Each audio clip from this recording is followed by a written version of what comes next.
수술받는 어머니를 병원에 두고 아들 부부는 하와이에서 20주년 여행을 즐기고 있었습니다. 그리고 어머니는 집도 재산도 가족도 내려놓고 사라졌습니다. 대체 무슨 일이 있었던 걸까요?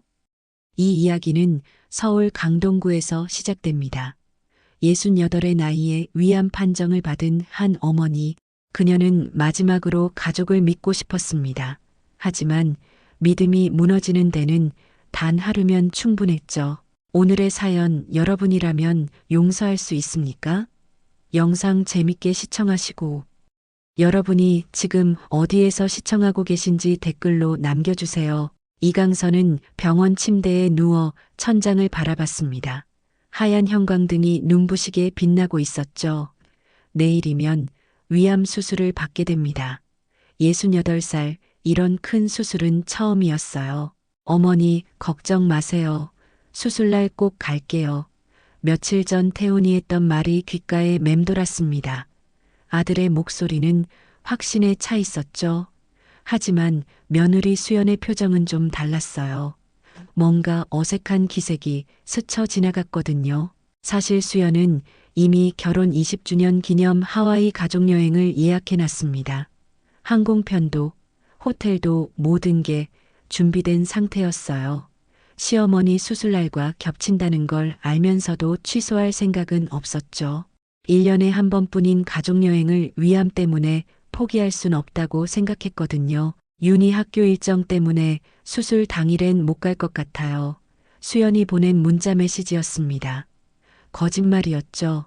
윤희는 이미 여행 가방을 꾸리고 있었거든요. 할머니 수술보다는 하와이 바다가 더 설레는 게 당연한 12살이었으니까요. 이강선은 핸드폰을 내려놓고 깊은 한숨을 쉬었습니다. 병실 벽시계가 밤 11시를 가리키고 있었어요. 내일 오전 9시면 수술실로 들어가게 됩니다. 보호자 동의서도 아직 서명을 못 받은 상태였죠. 수술 잘 끝나면 오겠지. 혼잣말이 새어나왔습니다. 목소리에는 기대 반, 불안 반이 섞여 있었어요. 아무리 며느리가 못마땅해도 아들만큼은 어머니 수술을 외면하지 않을 거라고 믿고 싶었거든요. 옆 침대 할머니가 뒤척이며 말했습니다. 내일 수술이시라고요? 가족들이 일찍 올 거예요. 이강선은 고개만 끄덕였어요. 말로 대답하기엔 목이 메었거든요. 창밖으로 밤늦은 서울거리가 보였습니다. 불빛들이 반짝이고 있었죠.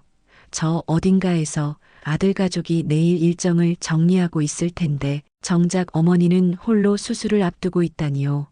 이강선은 눈을 감았습니다. 내일이면 아들이 꼭 올 거라고, 손을 꼭 잡아줄 거라고 되뇌었죠. 하지만 가슴 깊은 곳에서는 이상한 예감이 스멀스멀 올라오고 있었습니다. 뭔가 허전할 것 같은, 혼자가 될 것 같은 두려움이요. 이강선은 이불을 목까지 끌어당기고 잠들려 애썼어요. 내일은 분명 괜찮을 거라고, 가족이 곁에 있을 거라고 믿으면서요. 병실은 고요했지만 이강선의 마음은 복잡했습니다. 수술에 대한 두려움보다도 가족에 대한 불안감이 더 컸거든요. 혹시 정말 혼자가 되는 건 아닐까, 그런 생각이 자꾸만 머릿속을 맴돌았죠. 수술 당일 아침 간호사가 병실로 들어왔습니다. 이강선님, 수술 동의서 서명 받으셨나요? 이강선은 고개를 저었어요. 아직 가족이 안 왔는데요. 간호사는 잠시 난처한 표정을 지었죠. 보호자분 연락은 되시나요? 이강선은 태훈에게 전화를 걸어봤습니다. 하지만 계속 꺼져 있는 상태였어요. 문자도 읽지 않은 채로 남아 있었죠. 가슴이 덜컥 내려앉았습니다. 간호사가 조심스럽게 말했어요. 수술 시간이 다가오는데 일단 제가 대리로 처리해 드릴게요. 이강선은 고개를 끄덕일 수밖에 없었습니다. 보호자 서명란은 공란으로 남겨둔 채 간호사가 대신 절차를 밟아줬어요. 수술실로 향하는 침대 위에서 이강선은 천장의 형광등들을 바라봤습니다. 복도를 지나면서 다른 환자들의 가족들이 보였어요. 모두 걱정스러운 얼굴로 기다리고 있었죠. 하지만 이강선을 기다리는 사람은 아무도 없었습니다. 괜찮습니다. 금방 끝날 거예요. 마취과 의사가 다정하게 말했어요. 이강선은 작게 미소를 지었습니다. 의료진의 따뜻한 말 한마디가 그렇게 고마울 수가 없었거든요. 수술이 끝나고 회복실에서 눈을 뜬 건 저녁 무렵이었습니다. 몸이 무겁고 목이 말랐어요. 고개를 돌려보니 옆자리는 텅 비어 있었습니다. 다른 침대 옆에는 가족들이 모여 앉아 환자를 돌보고 있었는데 이강선 옆에는 아무도 없었죠. 간호사가 다가와서 물을 떠다 줬습니다. 수술 잘 끝났어요. 가족분들 연락하셨나요? 이강선은 고개를 저었어요. 아직 연락이 안 되네요. 목소리가 쉬어 있었습니다. 다음 날이 되어도 아무도 오지 않았습니다. 이강선은 창밖을 바라보며 하루 종일 기다렸어요. 혹시나 하는 마음에 복도 쪽을 계속 쳐다봤지만 익숙한 얼굴은 나타나지 않았죠. 병실 옆 침대 할머니가 안쓰러운 눈으로 바라봤습니다. 따님이나 아드님은 어디 계세요? 이강선은 애매하게 웃었어요. 바쁜가 봐요. 곧 올 거예요. 거짓말이었지만 자존심 때문에 그렇게 말할 수밖에 없었거든요. 점심시간이 되자 간호사가 은근슬쩍 물어봤습니다. 가족분들이 아직 안 오셨나요? 수술 후 이틀째인데요. 이강선의 얼굴이 붉어졌어요. 창피함과 서러움이 동시에 밀려왔죠. 연락해 볼게요. 이강선은 다시 태훈에게 전화를 걸어봤습니다. 여전히 꺼져 있었어요. 수연에게도 문자를 보냈지만 답이 없었죠. 핸드폰을 내려놓고 깊은 한숨을 쉬었습니다. 저녁 무렵 멀리 사는 친구 영자에게서 카톡이 왔습니다. 강선아, 며느리 SNS에 하와이 사진 올라왔던데? 이강선은 스마트폰 화면을 뚫어져라 바라봤어요. 손이 덜덜 떨리기 시작했습니다. 이강선은 친구 영자의 메시지를 몇 번이나 다시 읽어봤습니다. 하와이 사진이라고? 손가락이 떨리면서 제대로 글자를 누르기가 힘들었어요. 수연의 SNS를 찾아 들어가는 것도 한참이 걸렸죠. 화면에 떠오른 건 푸른 바다와 야자수 그리고 환하게 웃고 있는 가족 사진이었습니다. 태훈이 수연의 어깨에 팔을 두르고 윤희는 비치볼을 들고 포즈를 취하고 있었어요. 사진 아래 댓글에는 결혼 20주년 기념 하와이 여행. 가족과 함께하는 시간이 최고라고 적혀 있었죠. 이강선의 표정이 굳어갔습니다.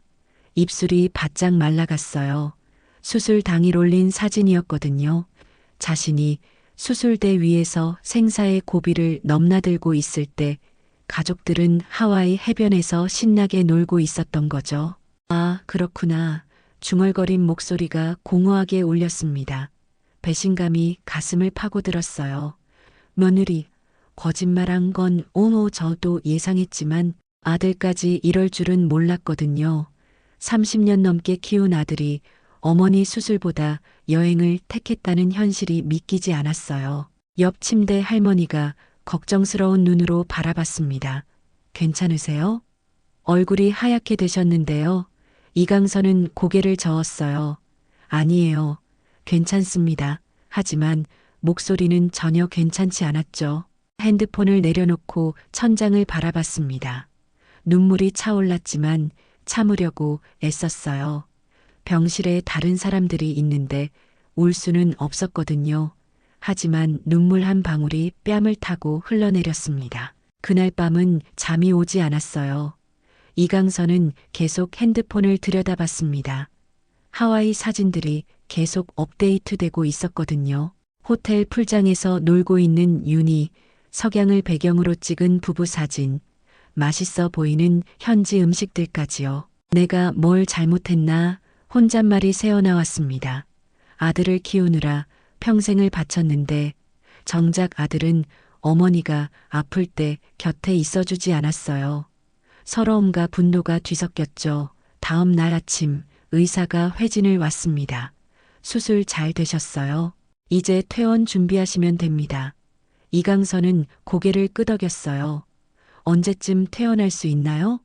내일 모레면 가능할 것 같은데 보호자분과 상의해서 결정하시죠. 보호자라는 말에 이강선의 가슴이 또 아팠습니다. 혼자 퇴원해도 되나요? 의사는 잠시 망설였어요.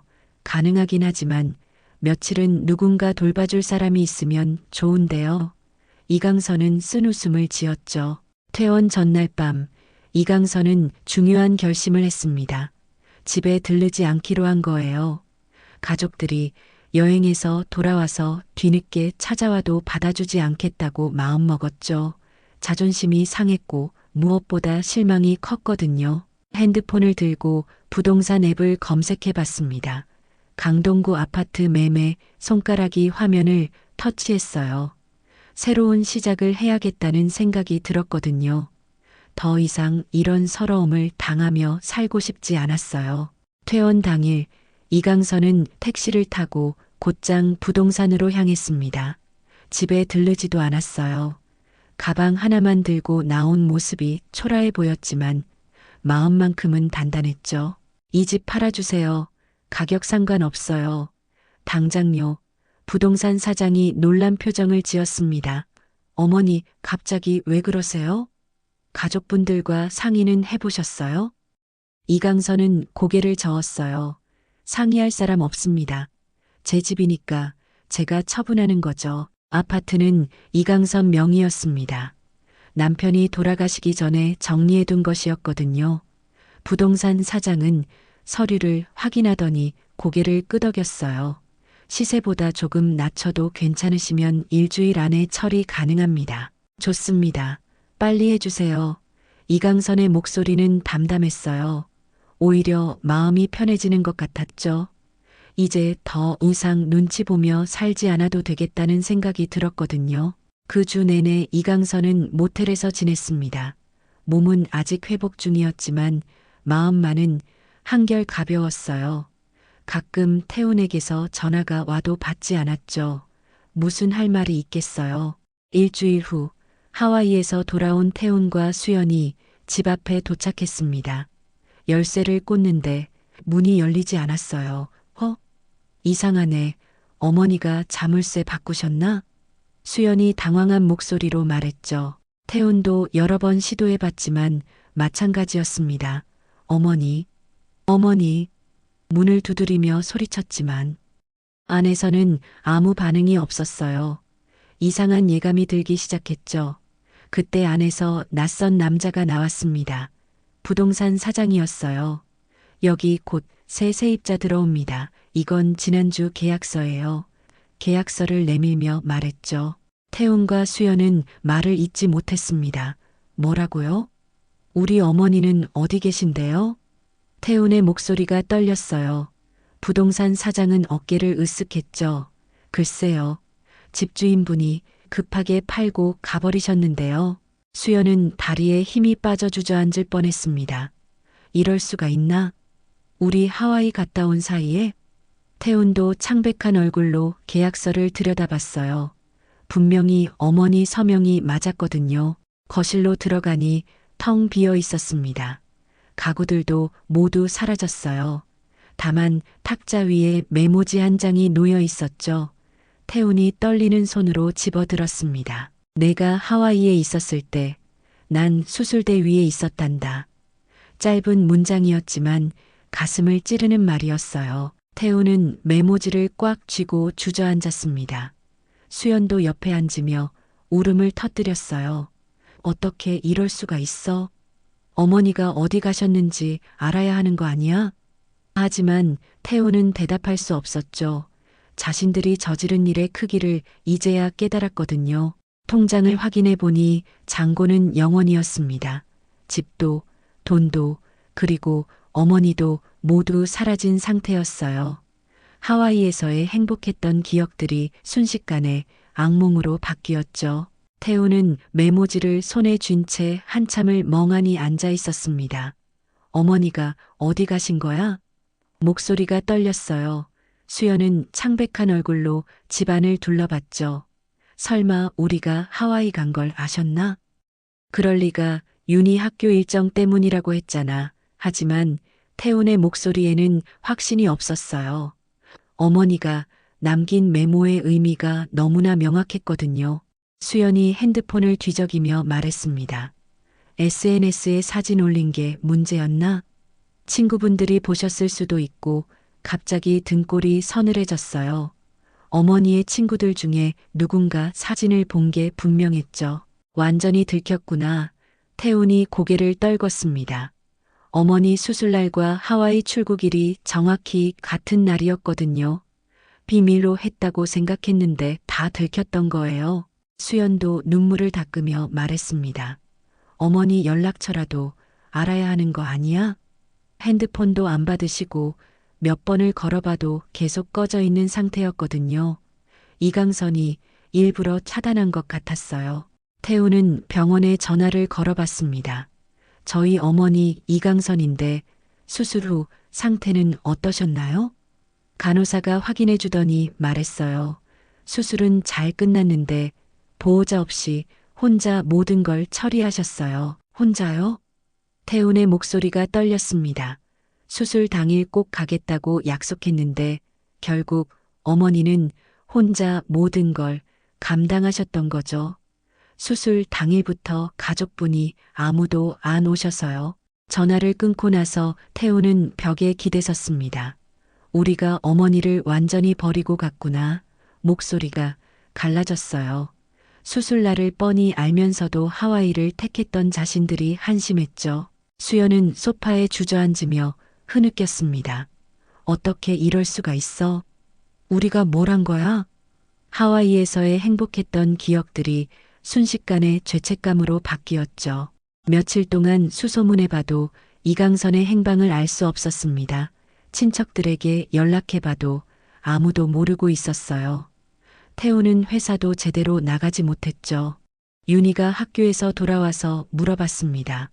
아빠, 할머니는 어디 가셨어? 왜 집이 이렇게 텅 비었어? 태우는 대답할 말이 없었어요. 12살 딸에게 어떻게 설명해야 할지 모르겠더라고요. 할머니가 잠깐 어디 다녀오신데 거짓말이었지만 윤희를 걱정시킬 순 없었죠. 윤희는 고개를 끄덕이면서도 의아한 표정을 지었어요. 그럼 언제 오셔? 한 달이 지나도록 이강선의 소식은 들을 수 없었습니다. 태훈과 수연은 매일 자책하며 지냈어요. 어머니를 찾기 위해 여러 곳에 수소문했지만 아무 소용이 없었죠. 이강선은 마치 세상에서 사라진 것처럼 흔적조차 찾을 수 없었거든요. 한 달 후 전남 담양의 한적한 시골길에 작은 국수집이 하나 문을 열었습니다. 윤희 국수라는 손글씨 간판이 소박하게 걸려 있었어요. 이강선이 직접 쓴 글씨였죠. 어서 오세요. 이강선은 앞치마를 두르고 손님을 맞았습니다. 얼굴에는 평온함이 감돌았어요. 서울에서의 복잡했던 일들이 거짓말처럼 멀게 느껴졌죠. 국수집은 아담했습니다. 테이블 6개가 전부였어요. 메뉴도 단순했죠. 잔치국수, 비빔국수, 멸치국수, 이강선이 평생 만들어온 집밥의 맛 그대로였어요. 할머니 국수 진짜 맛있어요. 동네 아이들이 학교 끝나고 들러서 국수를 먹곤 했습니다. 이강선은 그 모습을 보며 미소 지었어요. 윤희 생각이 나곤 했거든요. 저녁이면 동네 어르신들이 모여들었습니다. 국수집 사장님, 서울에서 오셨다며요? 이강선은 고개를 끄덕였어요. 네, 새로운 시작을 하려고 왔습니다. 가족들은 어디 계세요? 누군가 물어봤습니다. 이강선은 잠시 멈췄다가 대답했어요. 이제는 제 이름으로 살려고요. 아니, 윤희 이름으로요. 윤희는 손녀 이름이었죠. 국수집을 운영하면서 이강선의 마음은 점점 평안해졌습니다. 서울에서 느꼈던 서러움과 배신감이 조금씩 사라져갔어요. 손님들과 정겹게 이야기 나누는 것만으로도 충분했죠. 어느 날 단골 손님이 물어봤습니다. 사장님, 혹시 가족들 그리우시지 않아요? 이강선은 국수를 젓는 손을 멈췄어요. 그리워하면 뭐해요? 이제 각자 살아가는 거죠. 하지만 밤이면 가끔 윤희 생각이 났습니다. 할머니 할머니 하며 따라다니던 손녀가 그리웠어요. 아들과 며느리는 미워도 윤희만큼은 보고 싶었죠. 윤희는 지금 뭐하고 있을까? 혼잣말이 새어나왔습니다. 학교는 잘 다니고 있는지, 할머니를 찾고 있는지 궁금했어요. 하지만 연락할 생각은 없었죠. 국수집 손님들은 이강선을 좋아했습니다. 할머니 국수가 정말 맛있어요. 엄마 손맛 같아. 그런 말을 들을 때마다 이강선은 뿌듯했어요. 누군가에게 필요한 사람이 된 것 같았거든요. 어느 오후 이강선은 국수집 마당에서 고추를 말리고 있었습니다. 따뜻한 햇살이 내리쬐고 있었어요. 서울의 아파트에서는 느낄 수 없었던 여유로움이었죠. 동네 아주머니가 지나가다 말했습니다. 사장님, 정말 편안해 보이세요. 서울 생활이 많이 힘드셨나 봐요. 이강선은 고개를 끄덕였어요. 이제야 제대로 숨 쉬는 것 같아요. 저녁 무렵 마지막 손님이 나가고 나면 이강선은 홀로 설거지를 했습니다. 그 시간이 가장 평온했어요. 아무 생각 없이 그릇을 닦고 있으면 마음도 깨끗해지는 것 같았거든요. 내일은 또 어떤 손님들이 올까? 이강선은 작은 기대를 하며 하루를 마무리했습니다. 이제는 과거보다 오늘 그리고 내일이 더 중요했어요. 담양의 작은 국수집에서 이강선은 진짜 자신의 삶을 찾아가고 있었죠. 서울에서는 수연이 매일 인터넷을 뒤져가며 이강선을 찾고 있었습니다. 담양 국수집이라는 키워드로 검색하다가 우연히 블로그 후기를 발견했어요. 윤희 국수라는 곳인데 할머니가 혼자 하시는 것 같아요. 수연의 가슴이 뛰기 시작했습니다. 윤희라는 이름이 심상치 않았거든요. 혹시나 하는 마음에 더 자세히 찾아봤어요. 담양군 봉산면에 있는 작은 국수집이었죠. 여보, 이거 봐. 수연이 태훈을 불렀습니다. 윤희 국수라는 곳이 있는데 어머니일 가능성이 있어. 태훈도 화면을 들여다봤어요. 사진 속 국수집은 정말 소박해 보였죠. 확실해? 윤희 이름을 쓰실 리가 있나? 태훈은 반신반의했습니다. 하지만 다른 단서가 없는 상황에서 가보는 수밖에 없었어요. 주말이 되자 수연은 윤희를 데리고 담양으로 향했습니다. 엄마, 우리 어디 가는 거야? 윤희가 물어봤어요. 할머니 찾으러 가는 거야. 수연의 목소리가 떨렸죠. 차 안에서 윤희는 계속 질문했습니다. 할머니 왜 갑자기 사라지셨어?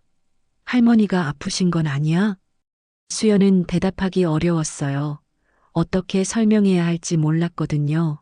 할머니가 새로운 곳에서 살고 계셔. 우리가 잘못해서 할머니가 화나신 거야. 수연이 조심스럽게 말했습니다. 윤희는 고개를 갸웃했어요.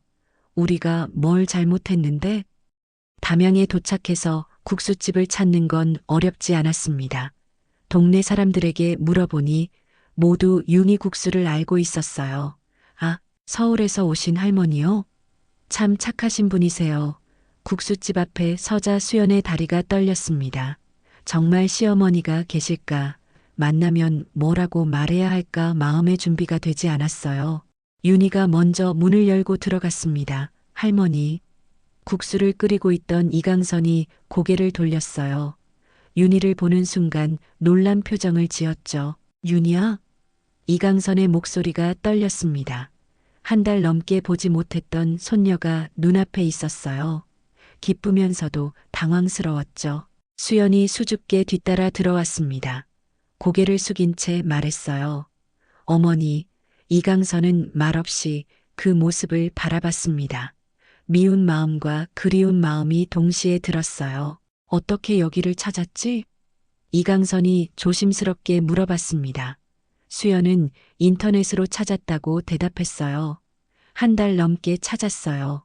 어머니, 윤희가 국수집을 둘러보며 말했습니다. 할머니, 여기가 할머니 집이야? 왜 갑자기 이사 오셨어? 순수한 질문에 이강선은 대답하기 어려웠어요. 할머니가 새로운 일을 시작하고 싶어서 왔단다. 이강선이 윤희의 머리를 쓰다듬었습니다. 한 달 사이에 윤희가 조금 더 자란 것 같았어요. 수연은 계속 고개를 숙이고 있었습니다. 어머니와 눈을 마주칠 용기가 나지 않았거든요. 그동안 저질렀던 일들이 머릿속에 맴돌았죠. 이강선은 묵묵히 국수를 끓였습니다. 마음은 복잡했지만 일단 손님부터 대접해야겠다고 생각했어요. 그것이 이강선의 방식이었거든요. 이강선은 묵묵히 국수 2그릇을 끓여 내밀었습니다. 윤희 학교는 잘 다녀왔니? 손녀에게만 관심을 보이는 것 같았어요. 수연은 더욱 위축되었죠. 윤희는 국수를 한 젓가락 먹더니 눈을 반짝였습니다. 할머니, 이거 정말 맛있어요. 집에서 먹던 국수랑 똑같아. 이강선의 얼굴에 처음으로 미소가 번졌어요. 그래, 우리 윤희가 맛있게 먹어야지. 이강선이 윤희 앞에 김치를 더 놓아주었습니다. 할머니와 손녀 사이의 자연스러운 모습에 수연은 눈물이 고였어요. 어머니, 수연이 떨리는 목소리로 말했습니다. 정말 죄송해요. 변명의 여지가 없어요. 이강선은 여전히 수연을 똑바로 보지 않았어요. 윤희가 궁금한 듯 물어봤습니다. 엄마가 왜 할머니한테 죄송하다고 해? 뭔 일이 있었어? 어른들의 복잡한 사정을 모르는 12살이었죠. 이강선이 조용히 대답했습니다. 별일 아니야. 유나 어른들끼리 조금 서운했던 게 있었단다. 윤희를 걱정시키고 싶지 않았거든요. 수연은 참았던 눈물을 흘리며 말했습니다. 어머니 수술날 하와이에 갔어요. 윤희 데리고. 이강선의 손이 잠시 멈췄어요. 직접 듣고 보니 더 아팠죠. 왜요? 윤희가 놀란 표정으로 엄마를 봤습니다. 할머니 수술하시는데 여행 갔어요? 이제야 상황을 이해하기 시작한 것 같았어요. 엄마가 잘못했어. 유나 할머니한테 정말 나쁜 일을 했어. 수연이 딸에게도 사과했습니다. 윤희는 할머니와 엄마를 번갈아 보며 당황했어요. 이강선은 깊은 한숨을 쉬었습니다. 이제 다 지난 일이야. 나도 새로운 삶을 살고 있고 목소리에는 체념 같은 게 섞여 있었어요. 어머니, 집으로 돌아오세요. 수연이 간절하게 말했습니다. 태훈이도 매일 어머니 찾고 있어요. 정말 후회하고 있다고요. 하지만 이강선은 고개를 저었어요. 난 여기가 좋아. 조용하고 평화로워. 이강선이 윤희를 바라보며 말했습니다. 윤희만 가끔 보러 와주면 돼. 완전한 화해는 아직 어려웠어요. 윤희가 할머니 손을 잡았습니다.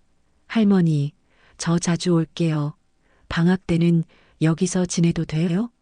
이강선은 윤희의 손을 꼭 잡았어요. 그럼 언제든 와. 수연이 마지막으로 말했습니다. 어머니, 시간이 걸려도 좋으니까 언젠가는 용서해 주세요. 제가 정말 잘못했어요. 이강선은 대답 대신 고개만 끄덕였어요. 해가 저물어갈 무렵 수연과 윤희는 서울로 돌아갈 준비를 했습니다. 윤희는 할머니와 헤어지기 싫어했어요. 할머니, 꼭 건강하세요. 이강선은 윤희를 꼭 안아주었습니다. 우리 윤희도 건강하게 지내고 공부 열심히 해. 윤희가 차에 타자 손을 흔들어 주었어요. 차가 멀어져 가는 걸 보면서 이강선은 생각했습니다. 용서는 시간이 필요한 일이라고. 당장은 어려워도 언젠가는 마음이 풀릴 거라고요. 그날 밤 이강선은 윤희 국수 간판을 바라봤습니다. 손녀 이름으로 시작한 새 삶이 나쁘지 않았어요. 담양의 별빛 아래서 이강선은 조용히 내일을 기다렸습니다. 누군가를 용서하는 건 결국 스스로를 위한 것이라는 걸 조금씩 배워가면서요. 자, 오늘의 사연은 여기까지입니다. 이강선 할머니는 이제 더 이상 누군가의 엄마가 아닌 자신의 삶을 살기 시작했습니다. 오늘도 한 그릇의 온기로 아주 천천히 회복이 시작되고 있습니다. 효도는 말이 아니라 곁에 있는 것입니다. 그녀가 남긴 이 말처럼 누군가의 곁에 있어주는 것, 그것이 사랑이고 책임이고 가족이라는 걸 우리 모두 잊지 않았으면 합니다.